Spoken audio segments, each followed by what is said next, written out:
আসসালামু আলাইকুম রহমতুল্লাহ বন্ধুরা, আজকে দশম রোজা, 10টা রোজা চলে গেল। আজকে আলহামদুলিল্লাহ ইফতারিতে দেখেন আল্লাহ তাআলা রিজিক কতগুলো দিয়েছে। আলহামদুলিল্লাহ, রিজিকের মালিক আল্লাহ। আল্লাহ চাইলে বান্দাকে রিজিক দিতে পারে। আল্লাহর কাছে লাখ লাখ শুকরিয়া।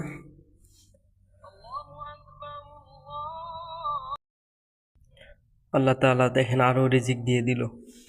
দেখুন এখন বাটিটা প্রায় ভর্তি হওয়ার মতো। আল্লাহর কাছে লাখ লাখ শুকরিয়া। আল্লাহ তার বান্দাকে রিজিকের ব্যবস্থা করে দেয়। আলহামদুলিল্লাহ, এখন আল্লাহ তাআলা এই রিজিকগুলো খাইতেছে।